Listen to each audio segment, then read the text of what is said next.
नमस्कार मित्रांनो, लग्नानंतर होईलच प्रेम मालिकेच्या पुढील भागामध्ये आपल्याला पाहायला मिळणार आहे की काव्य आता तिच्या बोकोडीला म्हणत असते की तुला मॉर्निंग किस हवंय. तर काव्य आता बोकोडीला किस करणारच असते की तर तो आता मागे मागे जाऊ लागतो, म्हणजेच बोकोडीला मागे कोणीतरी खेचत असतो आणि त्यामागे आता काव्या सुद्धा जाऊ लागते आणि हे सगळं काही पार्थ करत असतो आणि त्या दोघांची चांगलीच तिथे टक्कर होते. पार्थ आता काव्याला म्हणतो की काव्य आता पार्थला म्हणते की तुम्हाला दिसत नाही का. तर पार्थला बघून काव्या म्हणते की म्हणजे तुम्हाला मॉर्निंग किस हवा होता. तर पार्थचा हा चावटपणा काव्यासमोर येतो. तर इकडे नंदिनी आता तिच्या रूमची खिडकी खोलून जीवाला बघण्याचा प्रयत्न करत असते, पण तेवढ्यात तिथे शारदा येते आणि ती खिडकी बंद करत नंदिनीला म्हणते की वाऱ्याची दिशा बदलली आहे, गार्डनमध्ये तू कोणाला बघतेस.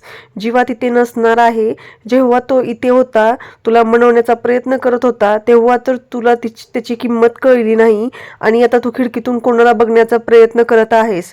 नंदिनी, माझी एक गोष्ट लक्षात ठेव, एक चुकीचा निर्णय तुझं पूर्ण आयुष्य उद्ध्वस्त करू शकतं, असं शारदा नंदिनीला सांगत असते.